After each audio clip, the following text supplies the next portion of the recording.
All right, let's get started. Good morning. Good morning. How's everybody doing? Great. All right.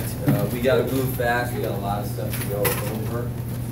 Just so we know how many chairs we need in the back. If you're here for the first time on Saturday, you'll be in our orientation, which is basically everybody that's not licensed. So if you're not passed your test, you'll be in the orientation. Raise your hand real quick.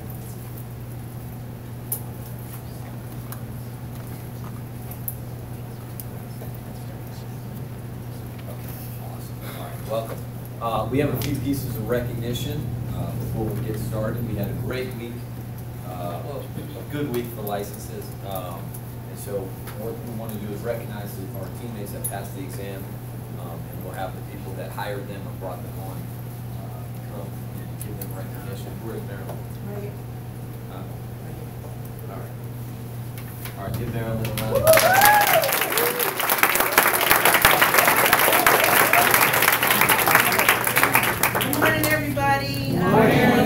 Mama McLean, Elvis mom, and my recruit Lola.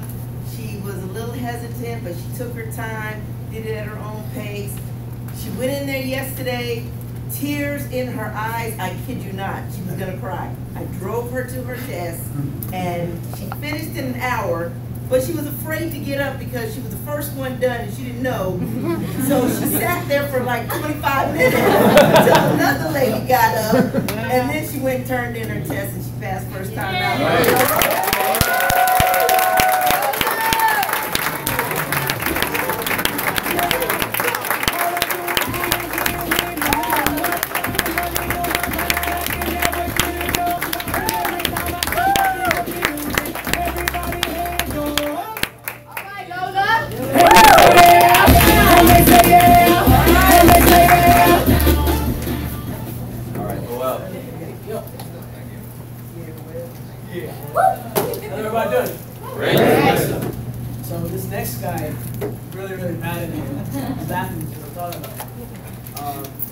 Lately, I've been talking to the team about making an impact in our communities because I mean that's kind of what we came here to do. We wanted to change people's lives. So with Sterling, I met him actually through the Growth Without app. He has experience in development in DC, so very seasoned in the area. He was working with T-Mobile, and to make a long story short, Retail America gave him a big FU. So we're trying to give Retail America a big FU by having him getting licensed, making an impact. So please help me welcome Mr. Sterling Washington.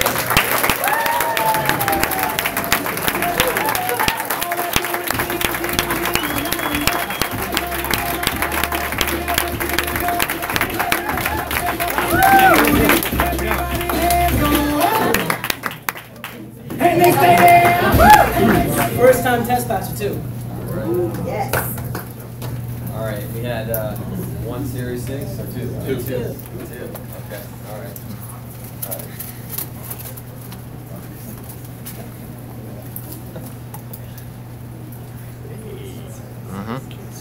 So, where's yours, bro? You hear from Shaq all the time about his kids and how they're growing up around the business, the things they learn, the way they learn to think, all the positive stuff we do.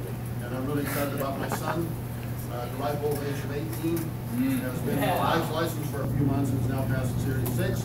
Has the Series 63 scheduled for the 15th. 15th. Yeah. And so really excited. Robert coming up.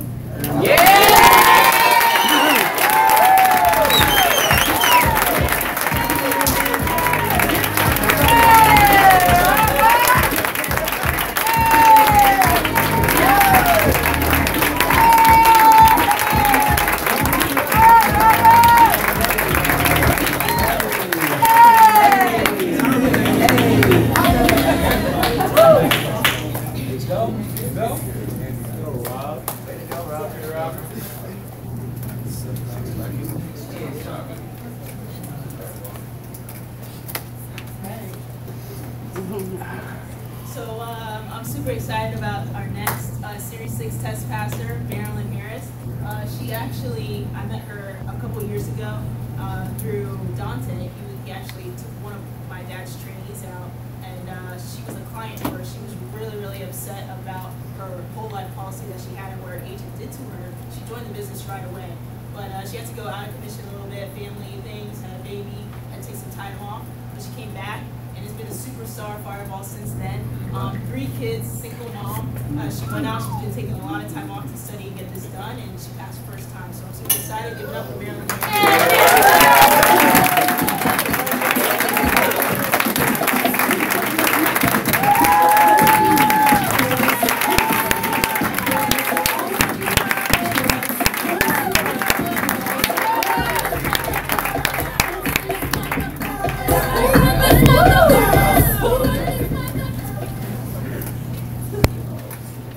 All right, great job, guys. Congratulations, everybody. We're gonna split up now, so if you're here for the orientation, follow Isidro back and Alex back into the conference room. Let's give our visitors a huge round of applause.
Well, who has people back in licenses class? Nope. Oh, yeah. All right, stand up one at a time. Introduce. You got one, and you have 2. Tell us who you have back there. Who had 1? We have one back there. It's actually Indra's direct. Indra's a silent partner. Her name is Lisa Martin.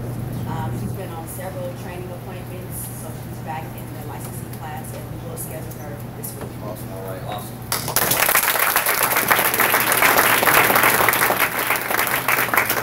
Well, We have one back there. It's actually Denny. Denny came last time we signed up at this party. all right, awesome. Done.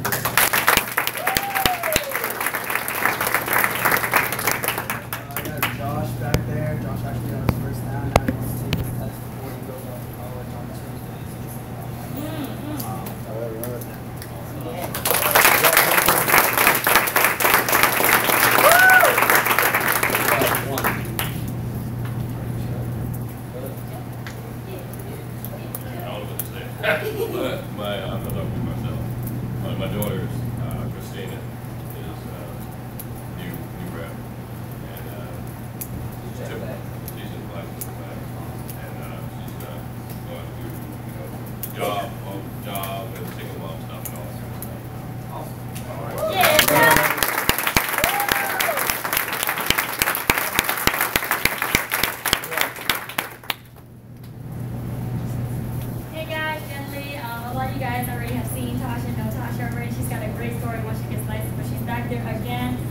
driving for the better, so. All right. she's Awesome. all right.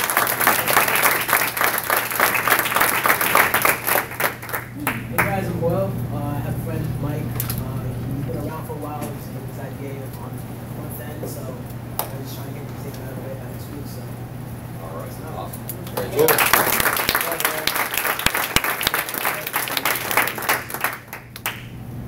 We have Vince in the licensing class. This is, I think it's third time. He's a little older, but he keeps going every time, so we'll get him to pass. All right. Awesome. right. job.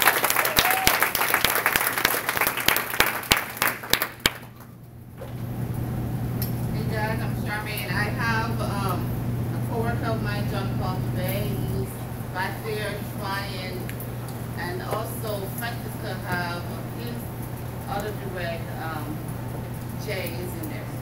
Awesome. Who else? I got Darren in there. You probably seen him a few times. He's a heavy-set dude, comes in overall straight out of work. Had a conversation with him last week about how he loved his job. He said he didn't love his job, but he's never been to class. So you do love your job. So he's back there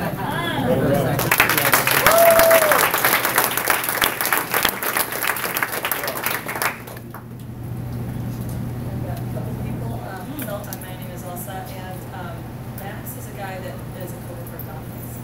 And I'm just trying to sort of switch it up and get some side options going. And then Marissa came in about 3 weeks ago. She had a nice vacation. She has a great job and hates the corporate world. So she's eager to get something that's professional and All right.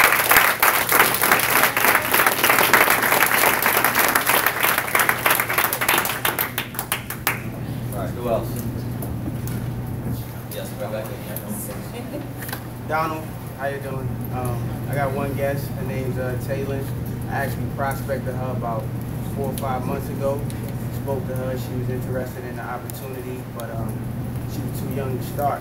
So, I told her I'd follow up. Well, she said she was still interested. And I actually seen her yesterday in the mall, just out of nowhere. Spoke to her, she remembered me, and she said, yeah, you spoke to me about the opportunity. I didn't, I didn't really remember her though, so she said, so she said. Hey, So what I she- tell you about looking me in the eye? Don't do that. All right, I got He looks me in the eye and then licks his lips.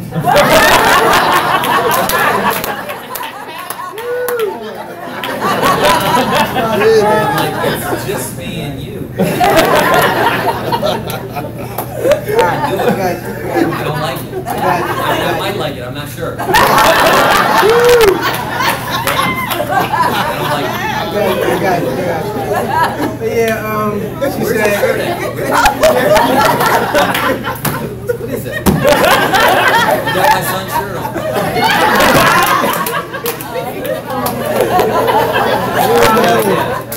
Yeah, I gotta get it.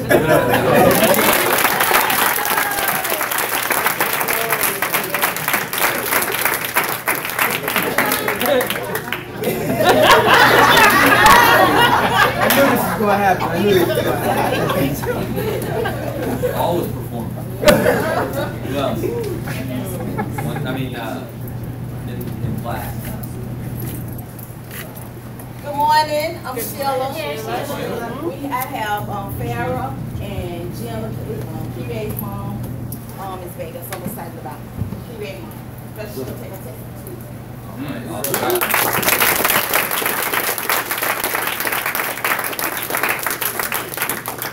Who else? Licensing class. I have first Jones. He's back there.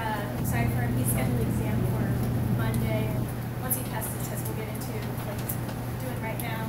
Kayla, she took her test for the first time this past week. She passed the Maryland side. She's going to go back to do after those 14 days to take the general side again. And Mr. Mackey, he is the gentleman I brought on who, he actually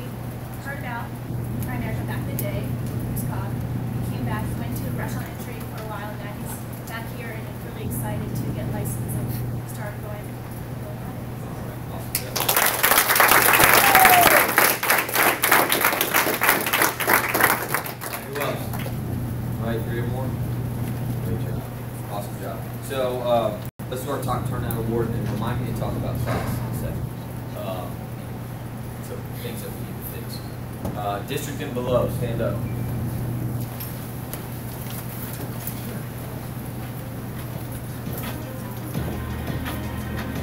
Get one with you, stay standing. That includes license, class, and orientation. 2, 3, 4, 5.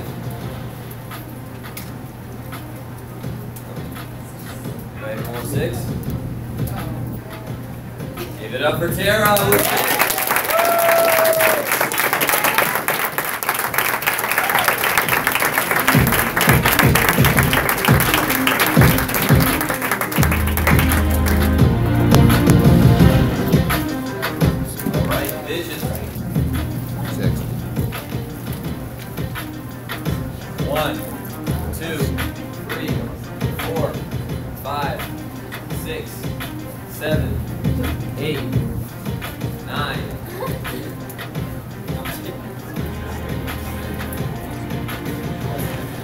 Give it up for Josh.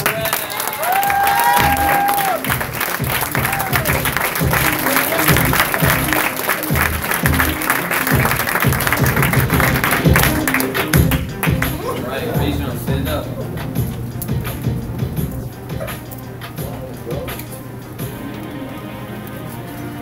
1, 2, 3, 4, 5, 6. How many Josh? 21. 21. Give it up for Mike.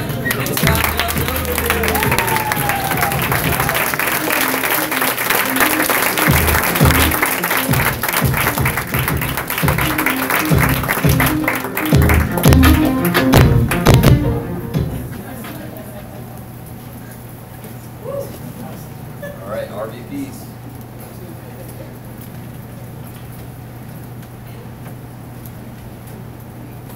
Trying to get out. How many do you have?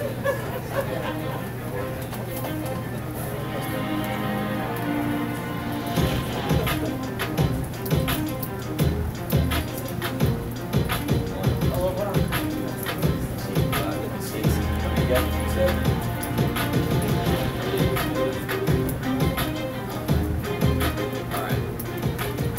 1, 2, 3, 4, 5, 6, 7, 8, 9, 10, 11, 12, 13, 14, 15, 16, 17. How many senior have you had? 25. It has to be more. Yeah, 1, 2, 3, 4, outside 21 is 21 plus 4. There might be guests. Pardon? I have 29. Oh, 6, 7, 8. Count them! Count them. No, you don't. Everybody's Oh, there. yeah. I had 30 plus. Yeah, but it's just trying to preach it. I got 30, so I don't. Does he have more? All right, 30 for me. 25.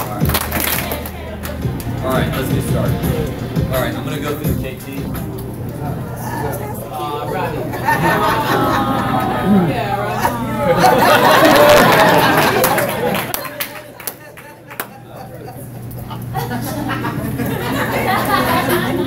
All right. So let's talk about class real quick. How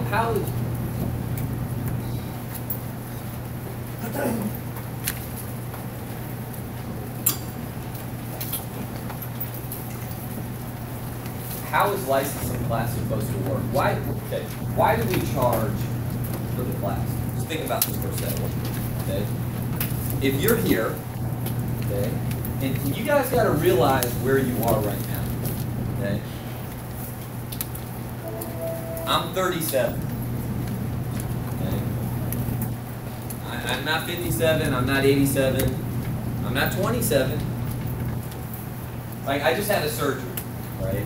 And a couple people have had the surgery because I can't breathe very well. They cut me out. It was, and I'm too old for surgery. I don't want to do more surgery. It was awful. It was painful, terrible, nose, sinus. I mean, just breaking. You said you had the surgery. It's just awful, right? They begged me, okay? My mom, my wife are in there, and this isn't like a open heart surgery, so I'm not trying to act like it is, okay? I'm being serious, but it's still a surgery, anesthesia, a lot of blood loss, you know, and you just shouldn't move around because it can probably damage what you've done in the surgery, right? Why do the surgery? They go, make sure you don't do anything for 1 week. Okay? Like, don't do anything. Stay in bed, stay at home, you run your own business. My mom and my wife are there. Yes, can you just please tell him? Okay? On Tuesday, I had three KTs. I closed 2 life apps. That was Tuesday. Okay? I'm in NSD with the company. I'm not an RVP, I'm not a regional leader, I'm not a district leader, I'm not a division leader. That's because I told my wife, I said, look, I know, you're right. I probably should stay in bed, but we're on a 2-year run now. I got 2 years in me. Now, I like going out, I like making money, I like training people, right? And you know, I took a couple people out in the field, I was out there doing what I needed to do, right? So, yeah, that's where we are, right? I mean, this class, if you actually want to build something here, build a distribution, a sales force, an agency, you want to get, you know, I was telling people yesterday, I said, like, you know, I throw my income out, and you know, I don't care about that. I have a very, very, very, very, very modest lifestyle. All my money goes to saving. I like to save money. That's like my little crazy thing. I enjoy saving. I love saving money. Like, I don't like it, I freaking love it. I love saving money. Anybody that knows me, I enjoy just putting lots of money in a mutual fund. 10, 15, 20,000 a month. Into a mutual fund, into savings. So I could probably buy a really nice car, I could buy a really nice house, and there are some things that I like to do, but for me, I like to save money, okay? Because you just never know. There are a lot of people that are really good, they start making money, they get a little, you know, Mercedes or BMW right away, a couple things go bad, they don't own the car owns them. They buy a house too big, they start doing crazy stuff, they're under financial pressure. I never wanted to be like that, ever, okay? So I save my money. Why was I saying that?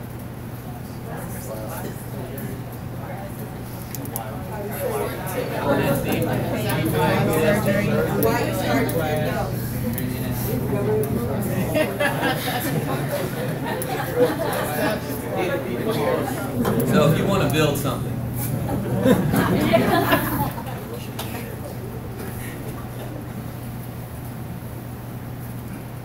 you want to grow your business, right? You want to take your team of 10 to 20 to 30, you know, I look at some of these teams, you got 10, 15 people, you can have a little $10,000, $15,000 base shop. If you just got to 20 or 30, you'd be doing 50 sales a month. And man, passive income, greatest thing ever. Running a business, greatest thing ever. Doing what you want when you want, greatest thing ever.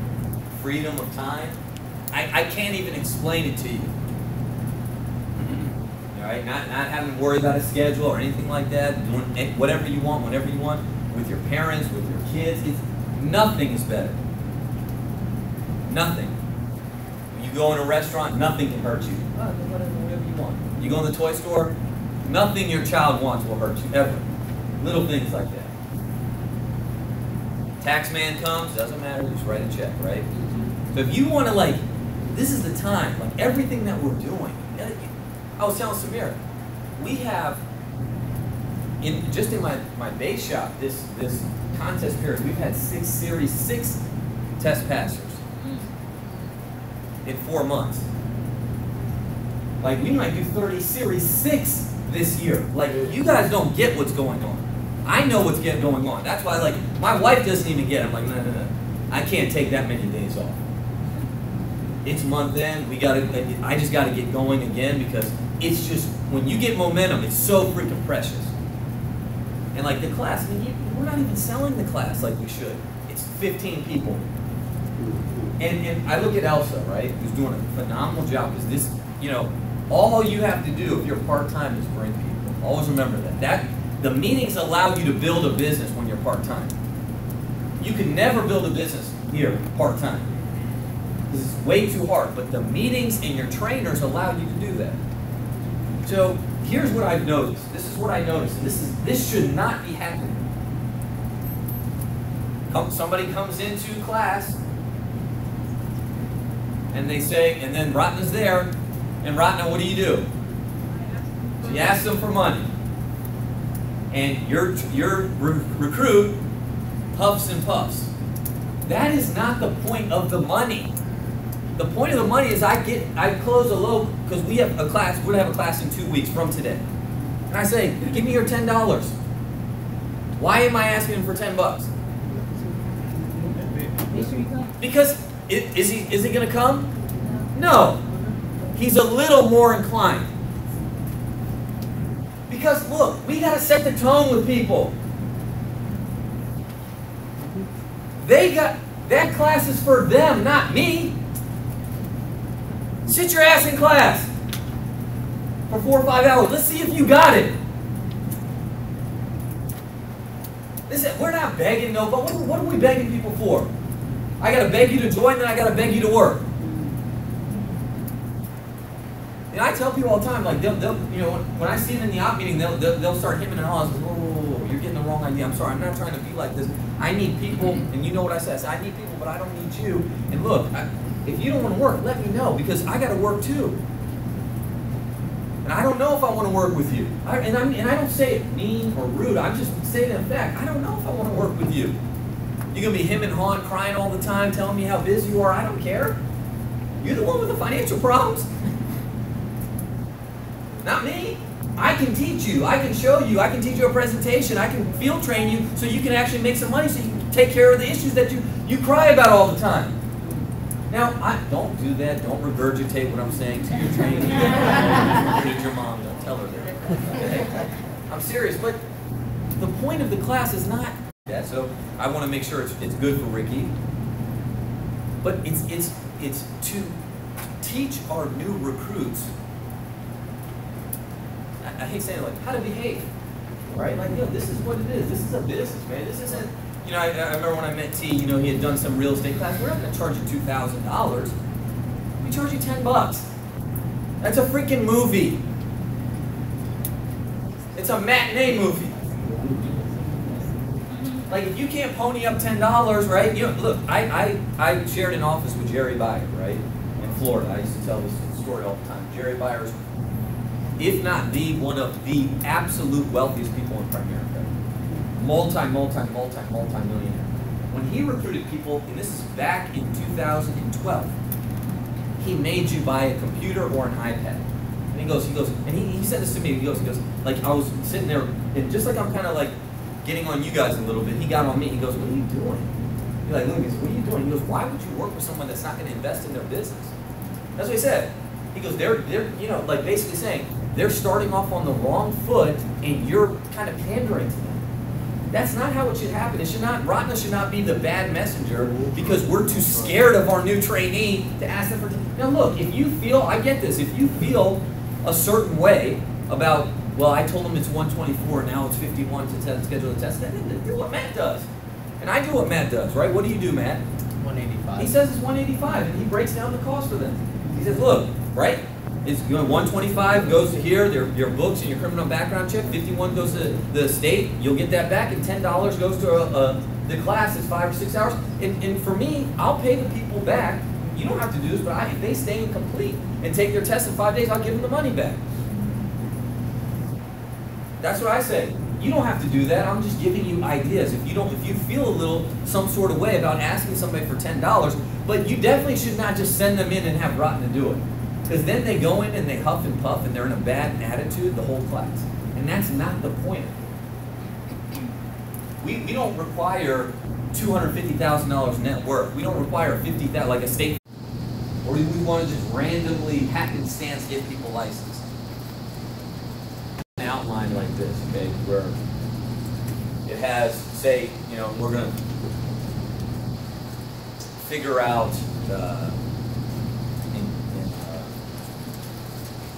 refine the steps to the kitchen table appointment. Okay, this is a conceptual training. Okay, so you can understand the steps of the appointment. And Kelvin asked me a great question yesterday, and I realized I need to do this because I've used this presentation a lot. Okay, in fact, in the last couple months. So you see how it works, why it works, what to do. And then also there's some things in the technology that you need to understand, okay? I have a feeling, I don't know why, T, I just feel like this fall is gonna be the biggest fall we're ever gonna have. Yes. And that is because we're gonna have a lot of trainers, all these Series 6 people, right? All these new licensed people, all these first downs, all these sprint districts, all these people that are freaking money motivated.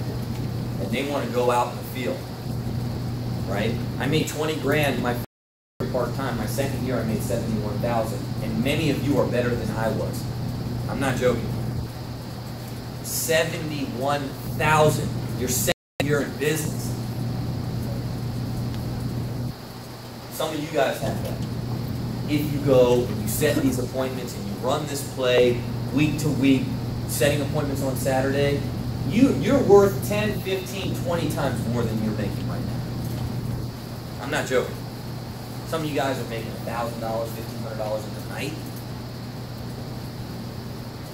And if you become a king or a queen at the kitchen table, it's done. It's done. And you're going to have so much fun.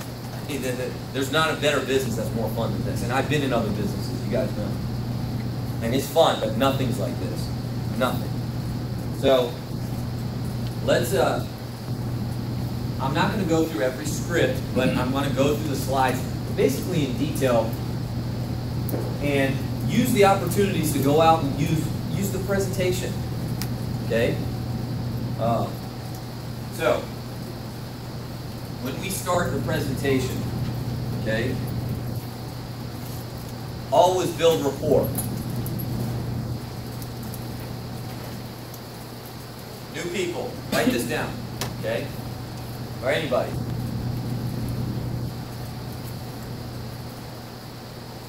People like to talk about themselves. They don't like to talk about you, right? You know what Andrew Carnegie said? A nice person is someone that you listen to your own voice talking to. That's somebody nice. That's somebody nice.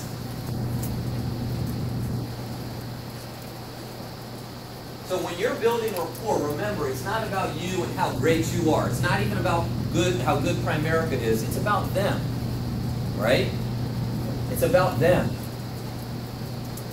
So when I start,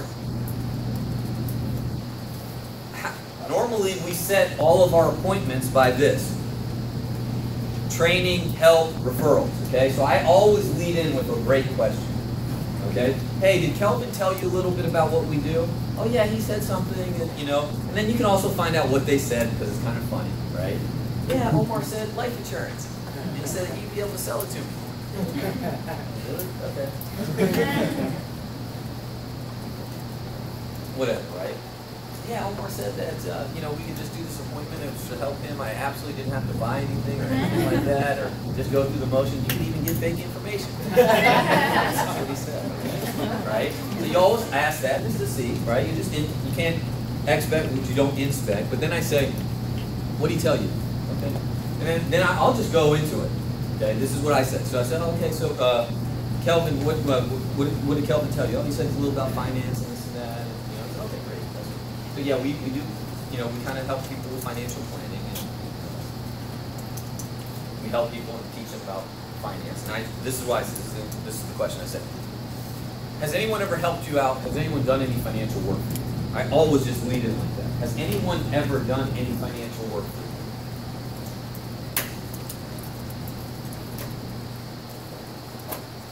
They can say yes, no, we thought about it, something, right? Something along those lines. Yeah. Yeah, okay, great. Most of the time they say no. Now if they say no, I use the question just from the life insurance. I say, Kelvin, when a family like yours has never had any financial work done, usually it's due to one of the following 3 reasons. 1, they didn't think they needed it. 2, they didn't think they could afford it. And I even kind of narrated. I said, they didn't think they need it. We don't need it. And I kind of I said, we don't need it. Because I want to almost demonstrate that attitude. We don't need it. They didn't think they could afford it. We heard financial planning very costly. They didn't think they could afford it. Or Let me throw you the softball client, right? They just never got around to it. You know, kind of life, procrastination. They know it's something that they probably should do, they just never got around to it. Which one describes you? Okay? And what did the client say? I know, Lisa, we went on an appointment, I forgot what you said. So they were like a combination of all three or something like that, right? I don't know if I need it, right? That was a very honest answer, right? What does that do? What is it, when you say that, what does that do? Because you're going in, and many of us, okay, and especially for your trainees, right? Like Lola's a great example, okay? And I don't want to put you on the spot, Lola, but it's very, very true. Think about what Mama McLean said. How old are you? No, I won't say you're a grandma, right? Yes, sir. She went into the testing center crying. You hear what I just said? Crying. Crying. Like you're grown. Like this ain't the driver's license test where you think you're 15 and if you can't drive, my life is over. I'm not going to get a job in a house and I'm dead. What am I going to do? I'm going to be homeless. It's a test, but this is how scared people are. The key is what? You weren't crying on the way out. Because Kelvin, he failed one time, he was crying on the way out.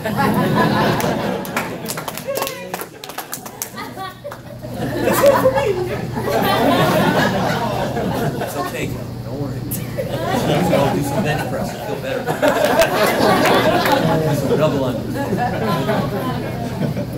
Right? You can cry on the way in, just don't cry on the way out. Today. But think about it. People are so freaking scared. So when we set these appointments, we're coming from such a position of weakness, right? You're the trainee, and what God knows what goes on in your head before the appointment. You're the trainer, right? How am I going to get home? My gas lights. I know it's estimated 20 miles. I've definitely been driving for 40. Can I get home? They'll help me push my car? Does that look bad? Can I make my trainee call an Uber? You know, this is the trainer talking. This is how nervous we are. And I went through all of it. The trainee, they're so desperate to get an appointment, right? Ian just told me yesterday he did a KT in his car.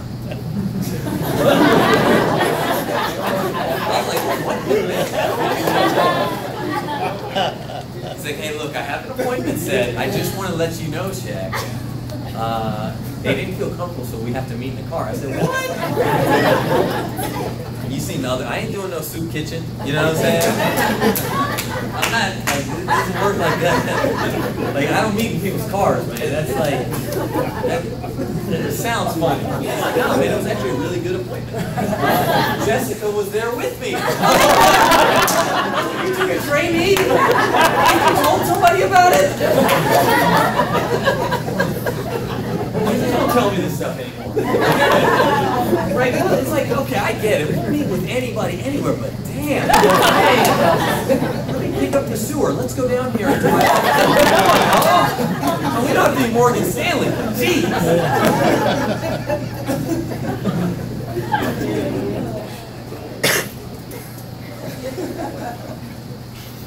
This is us. This is Primerica. Okay? So we got to learn, you have to learn how to professionally put the client on defense a little bit. Which is, hey, I'm here because you agreed to help Lola as a favor, but I'm about to flip it on you real quick.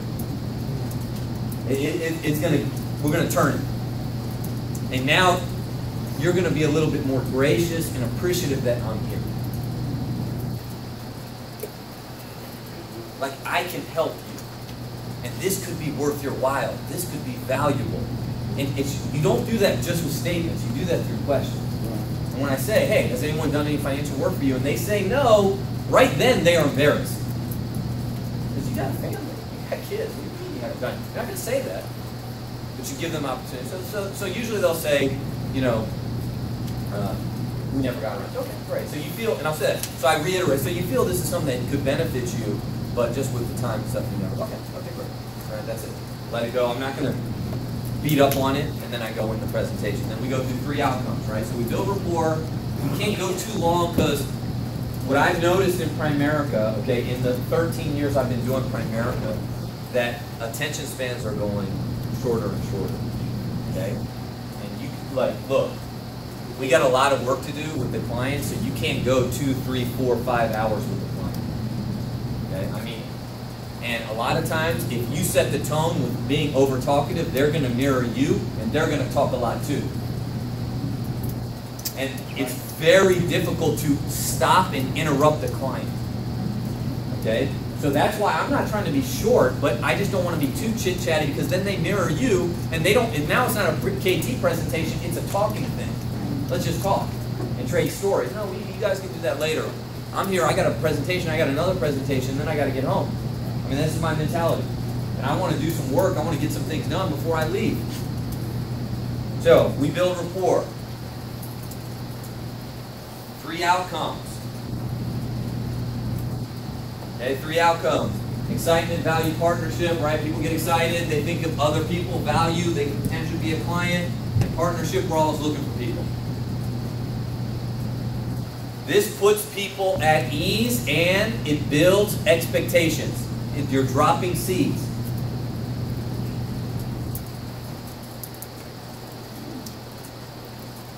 Okay, go to the next one. All right, now we are going to disturb. Okay, that's why we're going to educate and teach them that we're a different kind of company. We're going to disturb.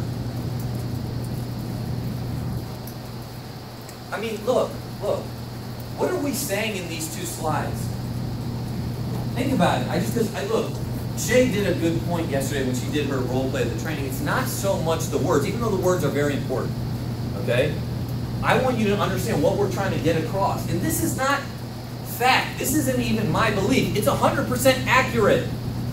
The economy and for a middle-income family in terms of their personal economy and personal financial situation is all jacked up. And the financial companies, it's their fault. Now, obviously, people make their own decisions. But financial companies want to keep people down, broke, poor, in debt.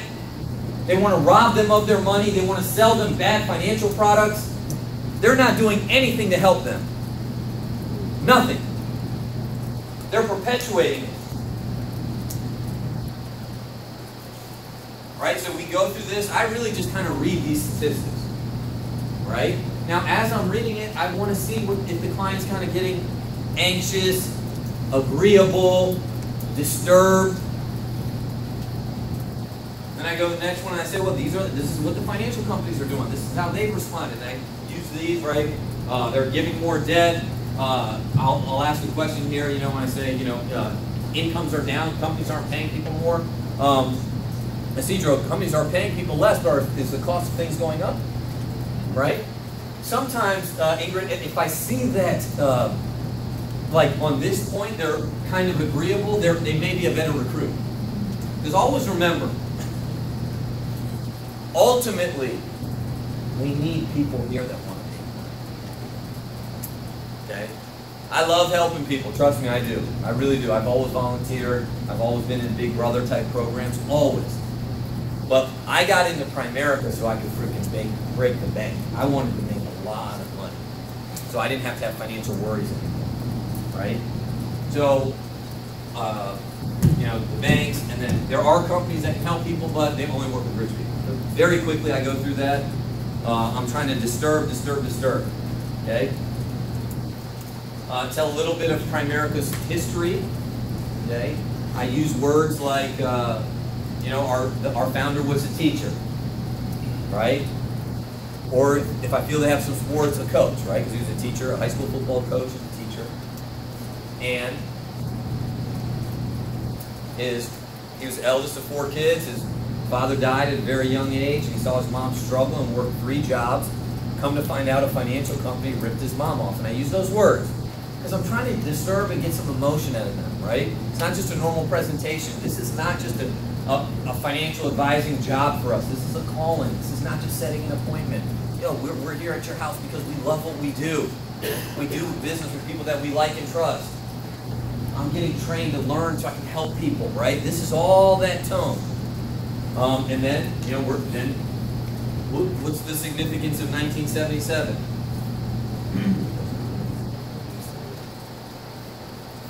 That's when I was founded. That's a long time. Come on, guys, be smart. Think when I ask you a question.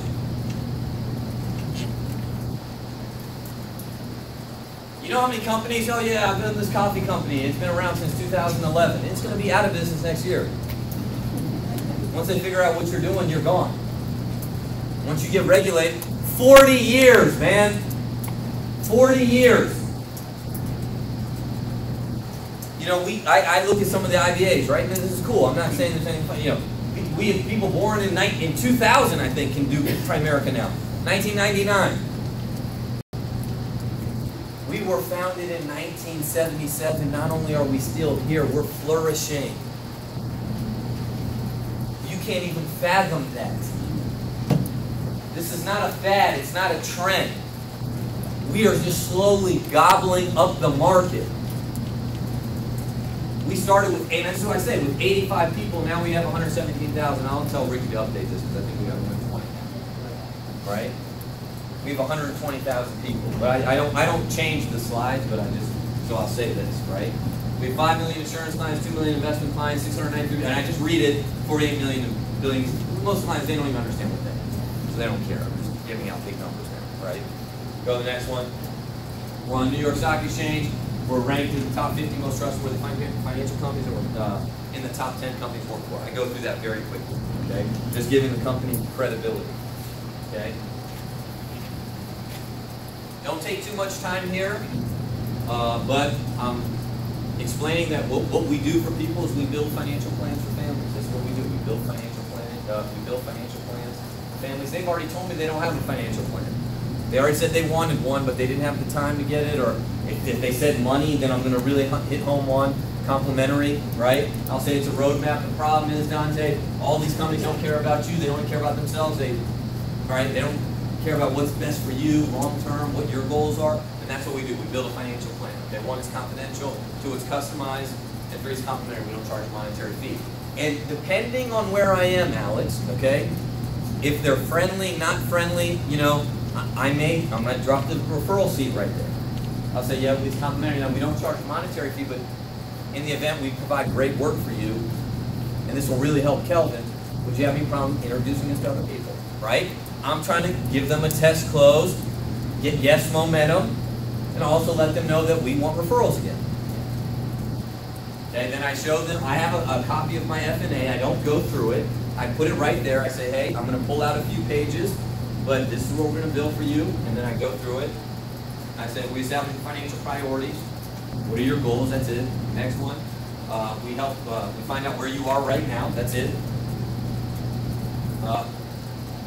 And here, what do I say? I want to know what I've taught you guys to say and what I say. So, I mean, I think you read through the slide and then you say, what is financial independence? Right. So I talk about retirement. I say, you know, we help people plan for retirement. Then I just say, now what I say is, what does financial independence mean to you? This, I'm so glad I've inserted this question in the presentation. Because then you get to find out where they are, right? If they're defeated, if they're hopeful, if they're reluctant, if they don't believe they can do it, if debt is a big issue, and I've heard everything. Think about this. Some people say, I just want to be able to pay my bills and be comfortable. I want to be able to buy a house. I hate my freaking job, right? They say that. I hate my job. They say, Josh, Belinda, right? A lot of single parents, right? I just want to make sure my kids are okay, right? That's what financial independence means to them, right? So I got to hear what does it mean for you? Not what I think it means for you. What does it mean for you?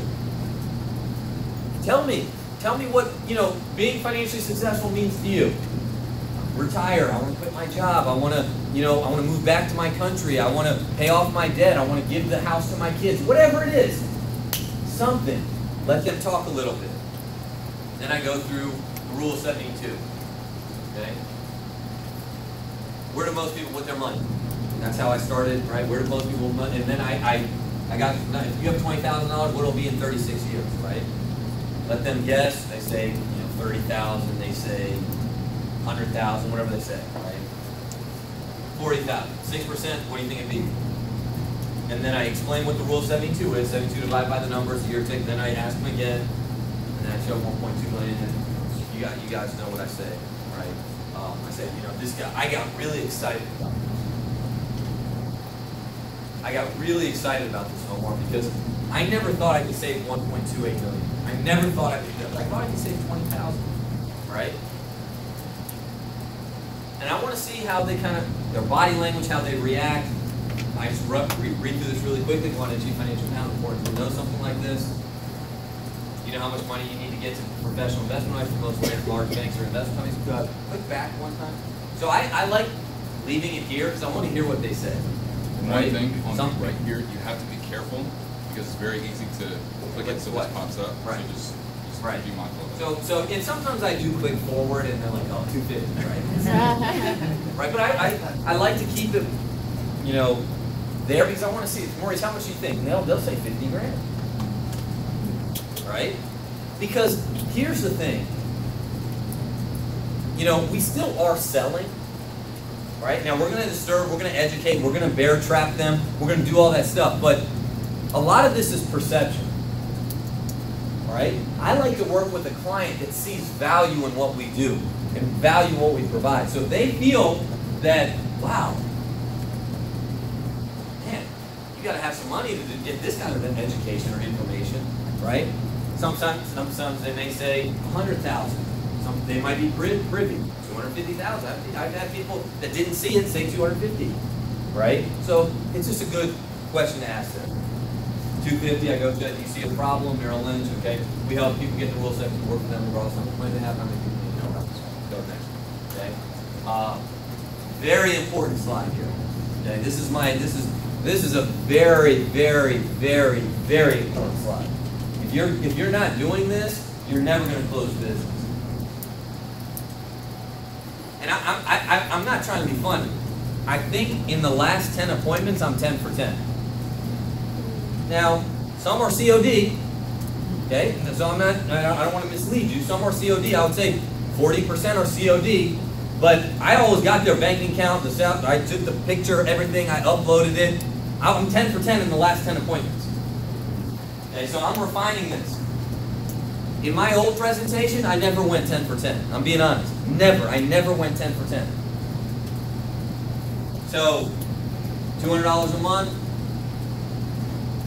How do we do it? $200 is great, right? $200 a month, a lot of money. But let's hear what they say. The whole purpose of this slide is to uncover spending habits. How much do they waste? Because if I show you that you waste money, I'm not getting you to spend money, I'm getting you to rearrange the money that you're wasting. It's totally different. You're not writing me a check. Mentally, you're taking money out of your pizza fund, your 7-Eleven, your Red Bull, your cigarettes and beer and movies and eating out 5 days a week. Right? You don't got to get guac and double meat every time.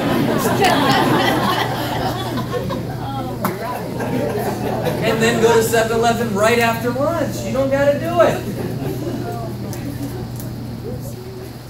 Right?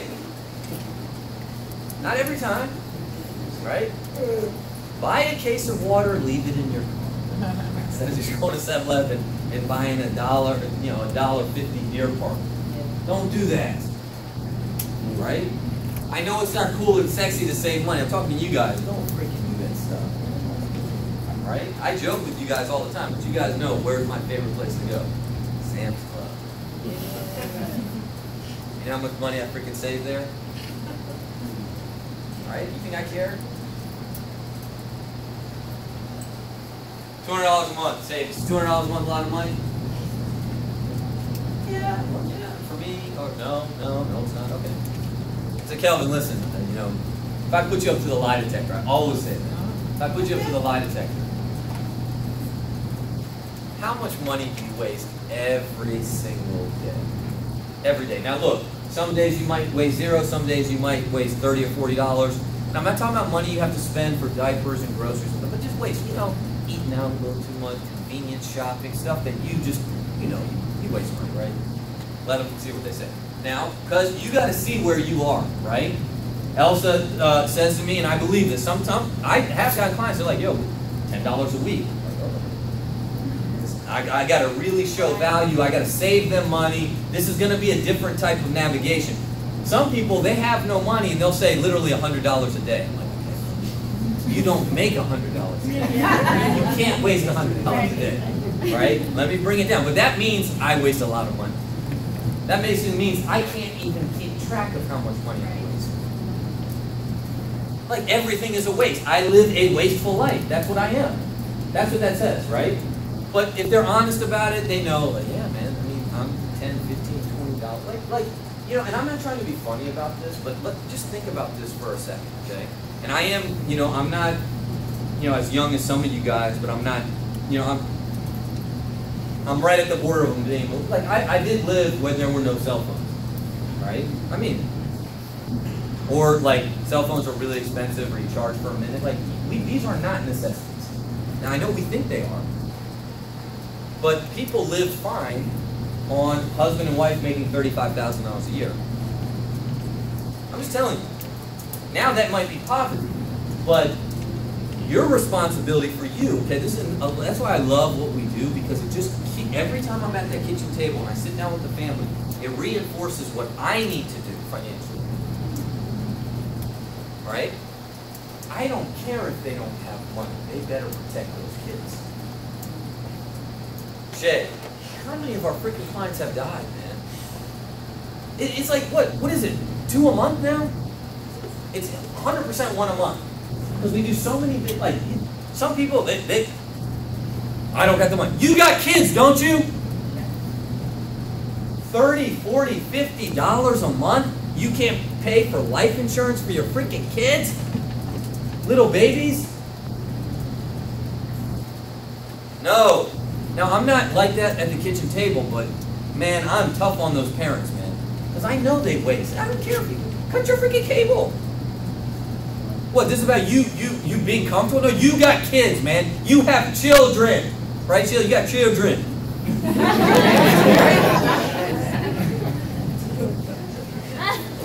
What are we talking about? $40, $50, $100? Can you pay $200 a month for cable and you can want to freaking protect your kids?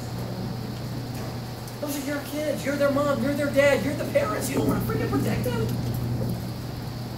You can set them up for life, man.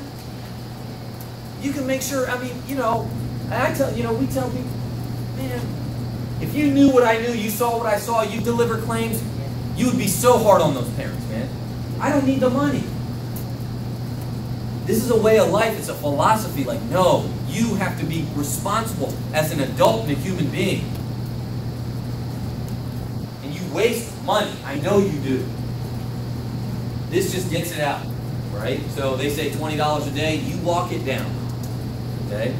Okay, well, okay, 20. Well, just say, we know it's 10, right? Okay, 10 is $300 a month. Let that sink in. Okay. And then you go through this really quick. And you show what $200 could be, right? Take a guess. What do you think it'd be? 1.3. Go to the next slide.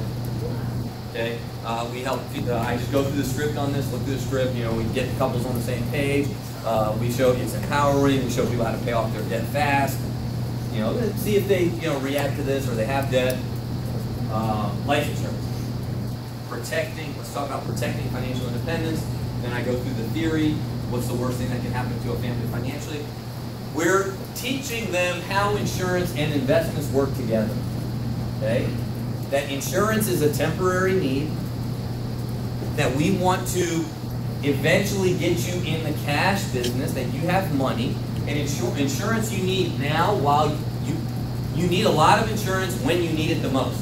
When you don't have any money. But once you have money, you don't need life insurance. So we're gonna, get you saving money. We're gonna get you protecting your family, especially while your kids are young. You have a lot of debt, or you do not have a lot of money saved up. Okay, that's all the theory says. Keep going. Okay, right here. Great question to ask. Okay, one thing that I've audibled in here, and I think we've included this in the script. If you die tomorrow, would you want to leave your family a little better off, the same, or worse? I've never heard them not say better off. Every time they say better off. Okay, great. Well, Ingrid, if you did die tomorrow, would they be better off? And then, what did they say? Right? Lisa, they go, I don't know, which means that they'll be in trouble. Right? If you died, but if you did die, right? That question, so I will play this back. There's a single mom I sat down with. I asked her that question, would they be better off? And she started like going on and she ended up crying. Right. And you have to disturb them, you have to go emotional, because I realized that I was asking the question, and they say better off, but there needed to be something that kind of connected the dots, right? So I don't do it unprofessional. I said, well, but if you did die, would they be better off? No. Okay, so there's something we got to fix. There's something we got to fix. I'm going to fix it. We're going to show you how to fix it. We're going to be able to provide a solution, but you got to see it. And I said, okay, you're exactly right. See, Tiffany, I feel that everybody, if something happens, they want their family to be better off, but when it comes to protecting their loved ones or life insurance, they don't understand what it is. And I just go through the theory really quick. You can click through it. I'm not going to go through it.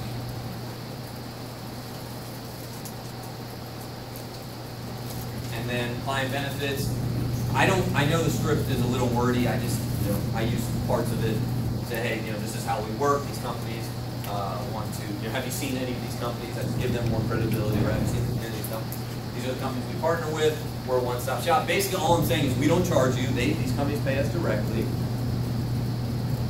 right? So I can focus on teaching and educating. Then I go through the client benefits, financial needs analysis. All your stuff is right here. Morningstar, review and selection of beneficiaries, and a lifetime relationship. And you see the difference it makes if the script's on there. You see the difference it makes for a family who goes through life with these benefits versus without them. Which of these do you like best? Right? Great question, great test close, so they can answer, right? And just makes you feel better about where you are, right? If they're still reluctant or hesitant, we haven't done our job, or they're kind of a brick, and we gotta mentally we gotta address that, right? Go to the next one. Gotta ask this question. Okay? I know it seems a little redundant, but you've got to ask this question. On a scale of 1 to 10, 10 being the highest, how would you rate your desire to become properly protected, debt-free, and financially independent? Right? We're looking for a 10, not a 9, not an 8. Now, 8 or 9 is good, but that means they're holding back something. They're too cool. They don't want to let go. Whatever it is. They give me a 10, we have done great. Okay? You get a 10, all the street signs say forward, all the lights are green, we're looking really good. If I can get a 10 there, I feel great. Financial house, we're going to start with income protection or whatever. These are the 4 main concerns to ask this question.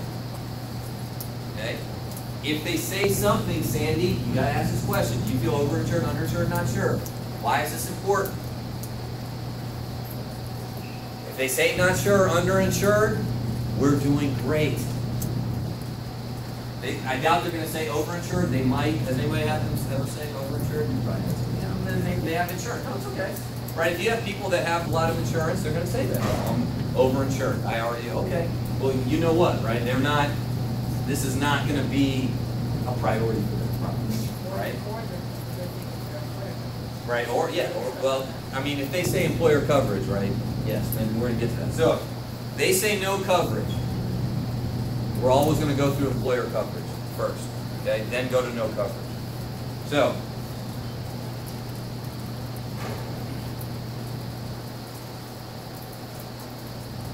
on employer coverage, right? I'm not going to go through the entire script, but I want you to write this down, okay? You get one shot. You get one shot on group coverage. Unload. You got to build up. You can't get emotional right away, but you got to unload. Our biggest enemy where we live is group coverage.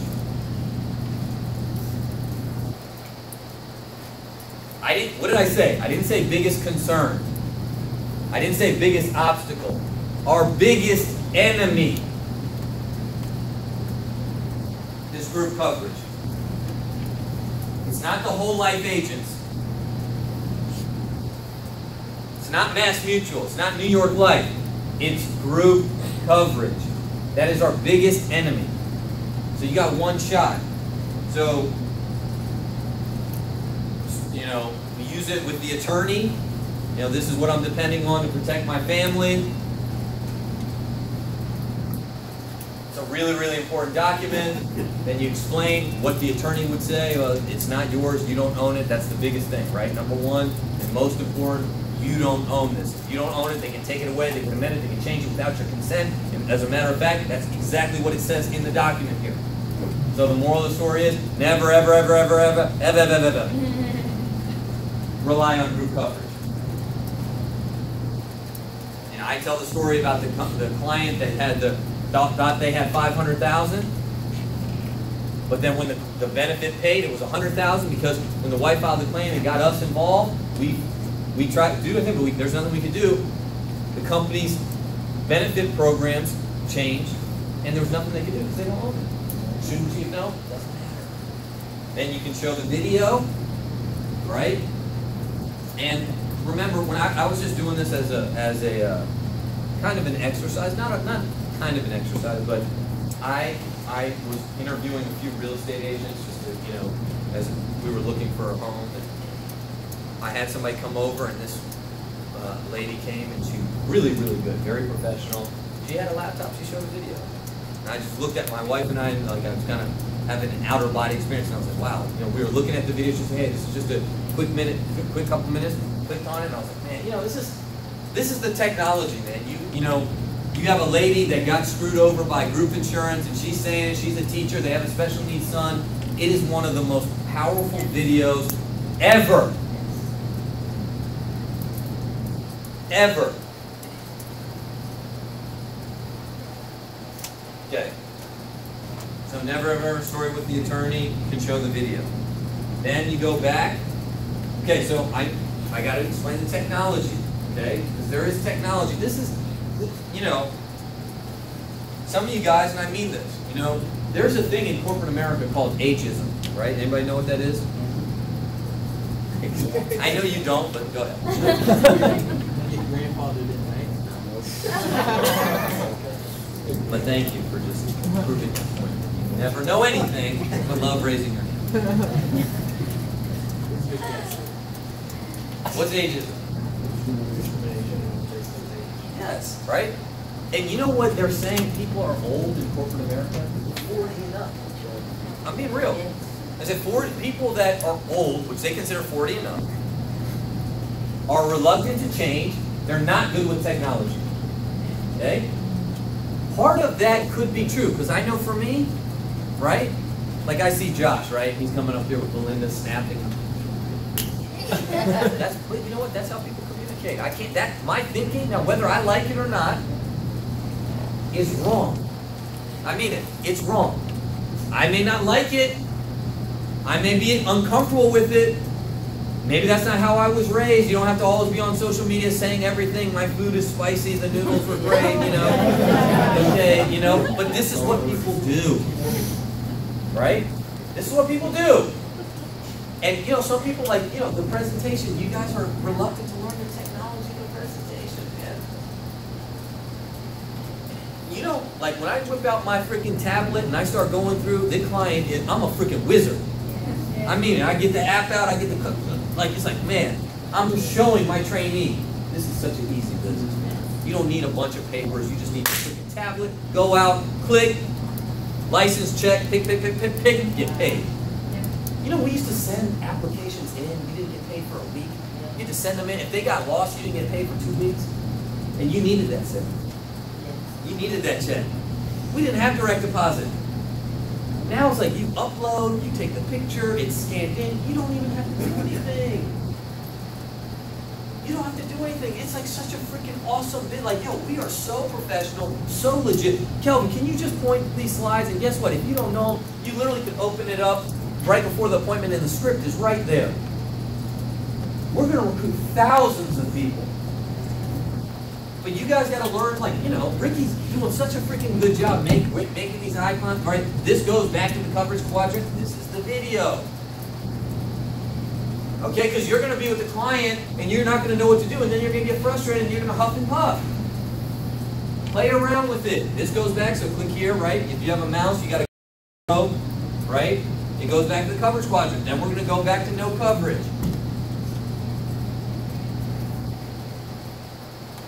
Currently, you have currently you have no life insurance protection on your own. You didn't need before. Didn't get around to it. Then we said need. Okay. This is why I use this slide. Is protecting your family important enough that you would be willing to set aside some money each month to take care of this? Okay. They said they want their family off better. They said if they die, they're not going to be better. They told me they waste $300 to $400 to $500 a month. I've never had somebody tell me, not never, but I mean it's very, very rare. I've had them say they waste less than $300 a month. Very rare. They waste $300 a month. Okay, which is fine. I only need a check for about $100. Okay, I already know. Okay, they waste $300 a month, and they just told me they'll be willing to set aside money. I'm gonna close. I'm closed. I'm praying that they're healthy, but I'm gonna close this. So it's protecting your family important enough that you could be willing to begin setting aside some money each month to take care of this. Next one, can we put together? Okay, great. So then you can go back. This is back to the coverage quadrant. Now, I always go through cash value. I always do. I say there's two types of insurance. I say cash value is the most expensive type of insurance. I just want to take a minute to educate you a little bit. So if you ever hear about this, this is how it works. Because I don't want somebody, because for some reason, people can, not for some reason, because they make money doing this. Companies are really, really good at tricking and deceiving the consumer and get them to think that cash value is the greatest thing in the world. And they want it. It's borrow, it's New York Life, Snoopy, you know, all this stuff, MetLife, all this stuff, right? And they get really excited about it. So, I said, but here, you know, your premium dollar goes two places. One goes to insurance, the other goes to an investment. Okay, this is how the investment works. If you deposit your money, you lose a lot. What do you say, Matt? I just say all of it in 3 years, but I guess you should Most, say. if not all. Most, if not all, in the 3 years, okay? Now, if you ever need your money, after 3 years, you got to borrow it. Let me ask you, Mrs. Klein, whose money is in that account? Yours. Does it ever make sense to borrow your money? No. And then, if you die, the company doesn't want you to fight over the money. So say you accumulate a lot of money in that account over time, and you pass away. They know that people really fight over money, and they, you know, it cause a lot of tension within the family. So the bank is just going to keep. And Baj is right. Many times they don't even get that joke. They're like, oh, okay, no problem. No, that's a bad thing, right? And then I ask them. I reiterate one more time, Kelvin. So if I could set up a bank account where all the money in the first 3 years is gone. If you need it after 3 years, you have to borrow it. And if you die, any money in the account they keep. Would you ever bank with something like that? Never. So I just want you to understand this is how this works. If anybody ever talks to you, I just want you to understand this is not good for your family. That's all I say. Because I just want to plant the seeds, right? I want to plant the seed because what is it? An ounce of prevention is better than a pound of cure, right? We're going to give them a little prevention first. Because if they hear about it later and they say, well, you didn't tell me about this, right? One of the reasons I go to this is to show them that every life insurance company works as a permanent life insurance, even if they're selling term. That term is just a loss leader. Going to that, because I find that if they know that the life insurance companies are out for, even if they're going to undersell his term, they're going to watch. Listen, that's a very good point. I go through that if they have term. Okay, if they already have term, you got to do a lot of work. Okay, that means you have to destroy terrible term, which is you have to do even more work of explaining that they're just trying to convert you later. You know, Samir and I, because Elsa gave me a group policy, I was reading through it, And then I was trying to compare it with, because I like to read some of these things, and I know we need more ammo for group. And this was a little bit of a tricky group, and so Samir showed me one of his group policies that he had, Mama V had showed me a group policy, you showed me, right? A Micron, right? So I was reading through it. That was like 150 pages, right? So Samir was showing me one. It's like this policy, like they're smart, right? The group policy is like, this is portable.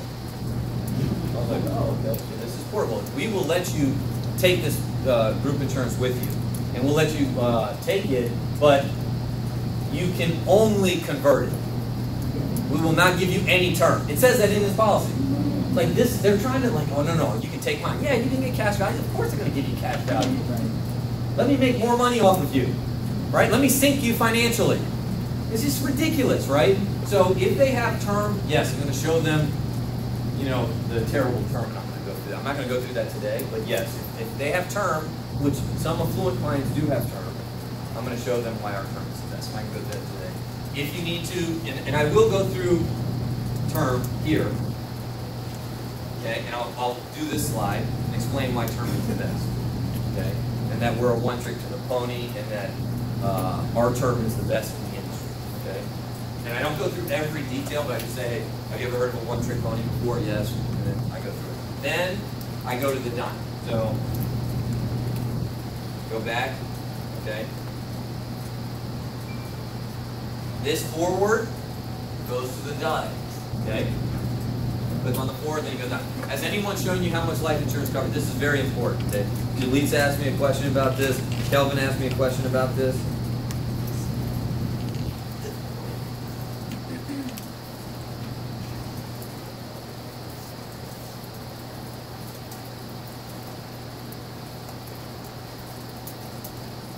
Okay. So, dime. Okay. Allie, has anyone ever shown you how much life insurance coverage you need? Let me walk you through it, right? Imagine you walking somebody, right? Taking them through understanding. Okay. Now, this is where the art and the science come together. Sticker shock, running a quote, term now, custom advantage. Okay. We have to navigate a lot of things. A lot. Okay. One of the biggest things that we have to navigate is term now versus custom advantage. Okay? What does that mean? You know? You have no idea? Versus custom advantage? Medicals, right? So, this is why the mortgage question is first. Okay? Ingrid, if something happened to you, God forbid, would you want to make sure that we pay off all your debt, student loans, mortgage, credit cards? Yeah. Okay. And if I can write a check to cover all of that, how much would it be? Okay. So, what has just happened? Think. Don't just think for a second. Just think for a second. She asked me, how do you know how much you want, how much you don't want? And our first thing is, when I see this Isidro, am I going to go dime? Am I going to go term now or custom advantage? Right? That is always a huge question, right? Because if I do term now, what does that mean? Winning. If I do term now, what does that mean? Right? Say it. Right. There's a limited coverage amount. Right? Huh? It's going to be a little more expensive. Are you still medicated? You on that? I'll let them to. You're a good person. I'm not on meds.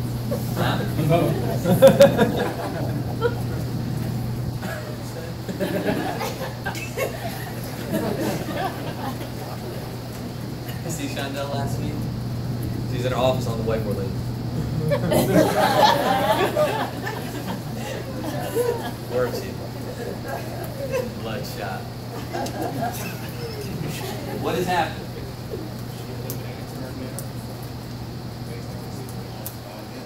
Here, what's happened? Huh? A lot of things. Okay, what? Go ahead. So she's saying 500, and the meaning about turning out because you're talking about how much you go back to what base rates do a month. Okay, no. Yes, yes and no. Term now, the first thing, this is it. That's why this is first. If they have a mortgage, they can do custom advantage. Right? If they don't have debt, they probably rent. If they rent, it's going to be small. Because there's a reason why most people rent. One, they don't have big liabilities, and two, they rent. That's all it is. If I'm sitting with a client, this is the first thing I ask. This is why. If they got a $500,000 mortgage, they can get a big insurance policy. That's why. So people ask me, like, if they rent, the dime is kind of irrelevant. I'm only going to get them to 300 anyway. You understand? Everybody follow that? Yeah. They have a mortgage. They have two incomes. It's a lot different. Then I might go 750, 600 each. They don't rent. It's a single parent. The max you're probably going to do is 300,000. Right? I mean, that's it. So right when they say, Ingrid says 500,000, because I don't know yet, I haven't asked it, and maybe you've asked if you build a report, do you own this house? Oh, hey, how long you live here? But a lot of people rent. A lot of people rent. And if they rent, they're probably a first-time insurance buyer. If they're a first-time insurance buyer, you have to be a little careful. And what does careful mean? It's not even over-insuring, it's the medical people, right? Things can go bad. You miss a signature, they come, in my surgery, right? And I'm pretty, I mean, as I get older, I'm a lot more of a wuss, but I'm pretty, I'm kind of tough, I think. They pricked me twice, couldn't get the blood. The third, I was like, yo, if you don't get the blood. I mean, there's like, boop, boop. And then they brought in like the real good person. I was like, why didn't you bring her in first? It freaking hurt, man. I was like, yo, look, I'm gonna cry in a minute. Like, it sucked. They're like, I don't know. I was like, well, I'm not allowed to drink water. If I drink water, I'd be more vascular. But they freaking pricked me twice. I was furious. Like, give me the drugs. Put me up right now. I mean it. You think some come in, they, just like you gotta be. I don't like that. I want rapid check, no call, issue. That's what I want. Don't worry about it. Pause this. I know you're saying you're 190, you're probably 280. Okay? We ain't gonna check. Okay? We're doing term now. Right? That's it for me. Right? Like, and I'm not advocating you fudge, but, like, the term now is like, look, I know they don't want to get on the scale.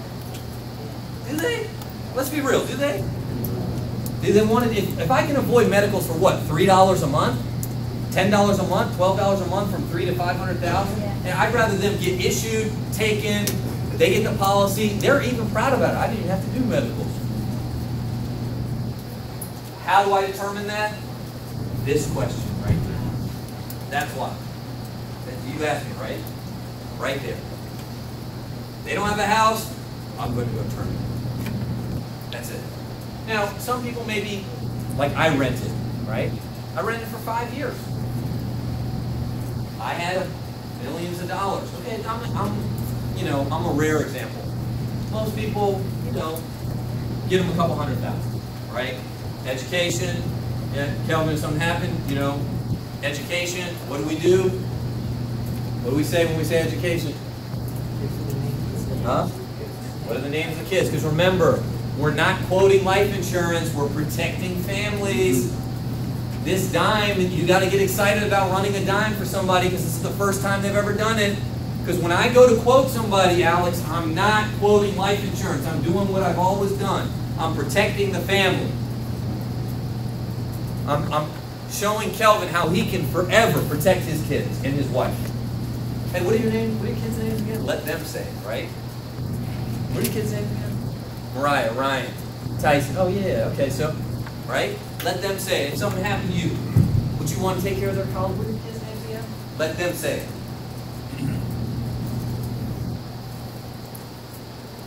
Obviously, your debt, final expenses, then income. Which income is obviously very important if you're going to do term now and you're not going to do the mortgage, right? No, something happened, Kelvin. We have enough to pay off all your debt, which is just a little bit of student loans and credit cards, and you've taken care of all your 3 kids' college, okay? So Mariah's college, Ryan's college, Tyson's college is all taken care of. How much money would your family need on a monthly basis in order to, you know, the same standard of living? Or maybe better, like they said. Huh? Okay, so say they say 2,000, 3,000, 4,000, or 5,000, and you give the number, then you come up with 3,000. Okay, are you done? How much? Is that right? But I think maybe it's short. You go. It's up to you. Let me know. Just text me. So then I'm going to come up with the number, okay?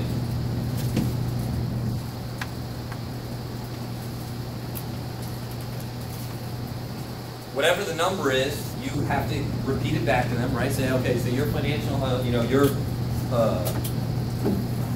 your income protection number is 300,000, okay? Which is going to be the max for a lot of us, okay? I think I've done like 6 out of 10 have been 300,000 because that's the max they can go without doing medicals if it's appropriate, right? Now some will be 500,000, 600,000, 700,000. I'm never advocating you underinsure people. If they have a good income, it's dual income household, you need to go 500,000, 600,000, 700,000, do it. I just want you to be weary of it. Everybody understand? So, Julie's asked, well, what, how do you know when you go to the 9, how much? This first question is so very important to me. When I ask this, I know a lot about that family.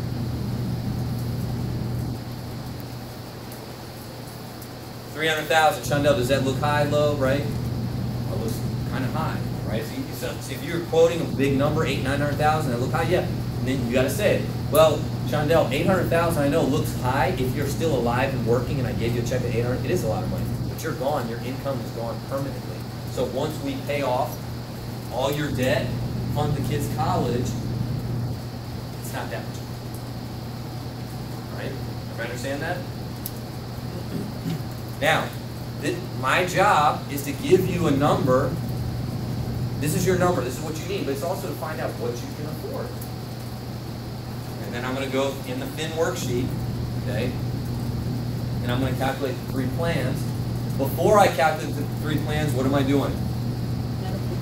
Huh? Medical questions?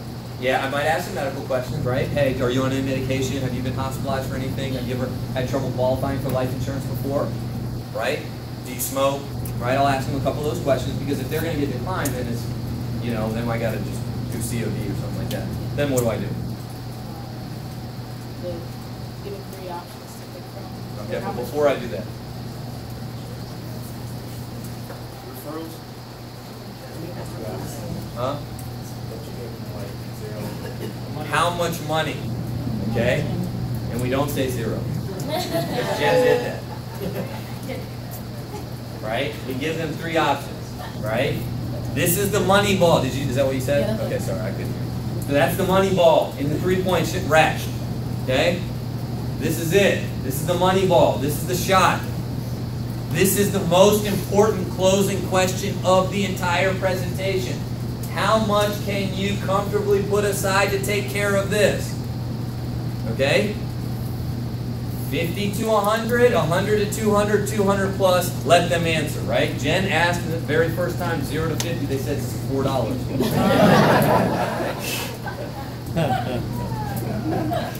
Jen said 0 to 10, 10 to 20, 20 to 30.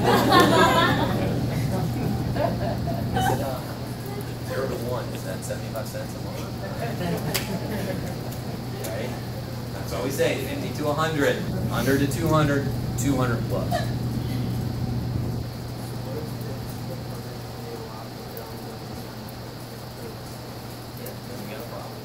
That's a very good question. Okay, we'll go with that. He said, what if they're gonna, now look, framing it's very important. So you might have to get on that app real quick. What's your date of birth, right? If I know it's 500,000 each and they're 48 years old, 55 years old, and they're paying 150 each, I can't say 50 to 100. Okay? That's your fault. Why say 50 to 100? Or you're gonna have to give them way less than the protection number. right? But if there's a huge disconnect, we have to do some work, okay? And I'll explain that, and I used to train on this a lot, right? Which I'll go back in a second. Generally, they're gonna give a number, and it's gonna be right in the range, man. I mean, like, right? I mean, they're gonna say 50 to 100 and $63. We got it. It's good. It's good. Say, hey, right now you have zero coverage, 300,000, 63, 250, 200. What do you feel comfortable with? And then process closed. It's on the script. I'm not going to go through it. And then you just go, driver's license check. Let's go. That's it. And you close. Okay. Now, that's going to happen, I think, 50% of the time if you do these steps exactly and you're in this type of market. If they already have insurance, they might want to think about it. I get that. It might be a little different. It is okay to not close on the first. It is, okay? We don't want to do that, but it is okay. So, if you get to a client where they have got sticker shock, or their idea of how much this costs is a lot less than what it actually does cost, we can either dramatically underinsure them, which is, you know, you can do that. You say, hey, look, your number's 300,000, Cedar, but I'm going to give you 75,000 each. Something's better than nothing. This is all right, right? So this is what I say. Say, listen, Cedra, in your price range of what you feel comfortable, I know you said, and I'll say it like that. I know you said that you really want to protect what are the kids' name? Emilio and Stacy, right? I know that it's important, paying off the debt and things like that. I'm going to give you something that fits within your budget. Okay, that's the first thing you say. I'm going to put together something that fits within your budget. But I'm just kind of looking at your numbers right here, and it looks like you're going to be, and depending, you got to use a careful word choice here. You could say dramatically underinsured, or you could say significantly underinsured, or it looks like you're going to be underinsured. So, I remember, you know, throughout the presentation, and you said you wasted a little bit of money on it. You said $200-300 a year, right? Can we, instead of maybe wasting that money, and I know you said you eat out 5 every day for lunch, and you and your coworkers every day for lunch, 5 days a week. Could you maybe do that 3 days a week, 2 days a week? You pack lunch, or you know, eat lunch at your desk or something like that. Make sure. I can give you a number that you can work with, but I really think it'll underinsure you. Can you maybe commit a little more here? And if I have to say something like, maybe you don't want to, you know, I know you're you know, say you're saving this in your 401ks. If I'm asked that question or something like that, or it's come up, I'll say you may want to reduce this. This is the foundation. I mean, that's not because I think they're ever going to do that. I want them to know that's how important protecting their family is. And then I try to work that through the number. Would you recommend a target premium to do that? Yeah. They give you a dollar? Yeah, if they give me a dollar amount that's really, because you know sometimes there is just a disconnect. I would, what T said is, would you recommend target premium, where you can just put in the dollar amount and gives you the premium, okay? What's the issue though? It's the premium is going to be a lot less than the number that they need. We already said 300,000, 400,000, 500,000, right? Like, look, I want to give people term now if it's appropriate, but I also do want to protect people, okay? Why do I want to do term now? Yeah, exactly. It's not about quoting them, it's actually getting the coverage in force, right?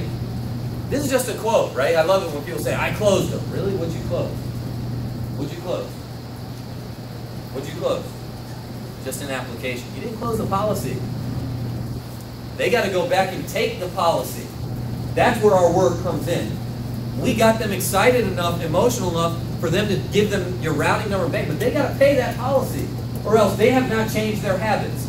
And nothing has changed, and those kids aren't protected. Always remember that. Those kids aren't protected. All right, any questions? Yes. In Ingrid's example, if she said 500,000, obviously plus some, I'm sure cost will be higher. What if she's, you know, a client that would be worried about taking some blood work and she's scared of needles, she doesn't want to do that? what would you recommend? How would you? Yeah, then I'd say, you know, look, that's a very valid concern, or, you know, if they have a medical exam, my whole process goes, I have to say that, hey, you know, third party, the medical company's gonna come, they're gonna take your blood, you have any issues with that, you're gonna take blood, oh yeah, I've done it before, no, okay, well then, the most we can do is 250, 300, 150, yes. When you, like, they're within 10 years of them having cancer. I know cancer is a big word, but isn't it like 10 years that they have to? Then it's gonna be a COD.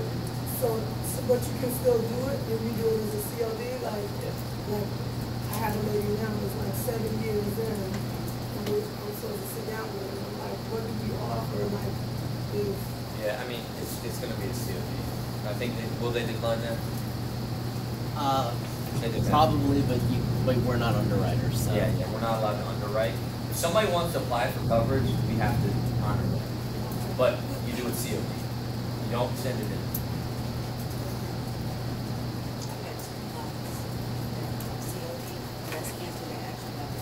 Okay, and within how many years? Okay, so Shay just said 2 clients, 2 breast cancer, and they were approved. It was within 10 years, I guess they were in remission. So you always want to take the application. Just don't, you know, under promise, overdo it. Don't say, yo, get coverage, you know. Say, I'm going to send it in to you.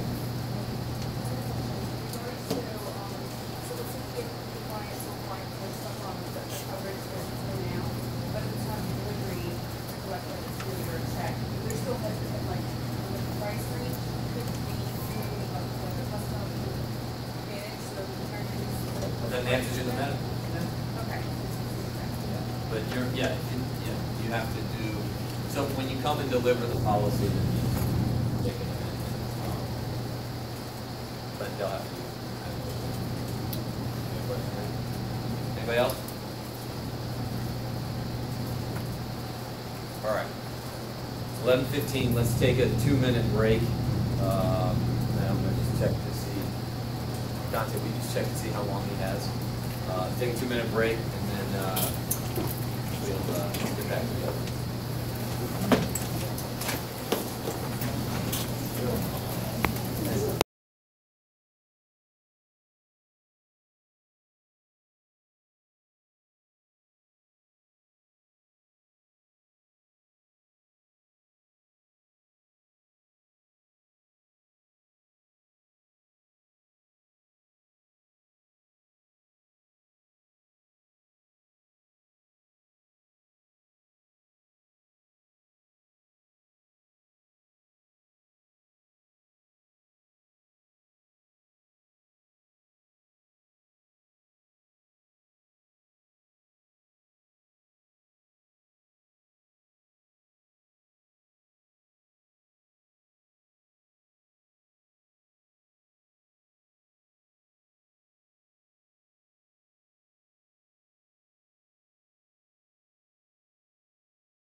leave the door open, let people come in real quick, just have a little huddle just for 2 minutes.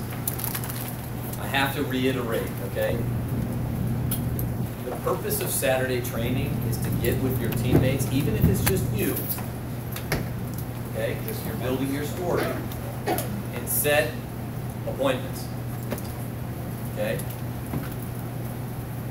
So many of us are in the habit of just taking off, letting the weeks go by, and you're just missing this boat on Primerica, especially what we got going on. The minute we give up on trying to set appointments every week, you're going to die a slow death here in Primerica, all right? Everybody should set one appointment. Blitz with your teammates, have a list of 100 referrals, that's your goal. Now you may only have 10 or 11 right now, but every week it should increase, and then obviously class will let out. We'll talk to Ricky and see exactly what time, and then we'll have lunch with your teammates, make sure that you encourage them. And then class should end at 1:30 today. That's when you schedule people for your exam, okay? You have people in there, go and schedule them, especially if they're in the state of Virginia, all right? But it's got to be a collective effort. I know it's difficult. I know it's annoying. I know the weather's nice. It'll feel a lot better if you line your week up. We're competing for IPIC next week and a winner's dinner with Bruce Koff, right? Qualify your 3x3,000 personal. This is going to be a big week for us, all right? Big week. And then the next Monday is the Monday meeting, all right? So let's get to work. We've got a bunch of appointments, all right? Team up at 1, 2, 3.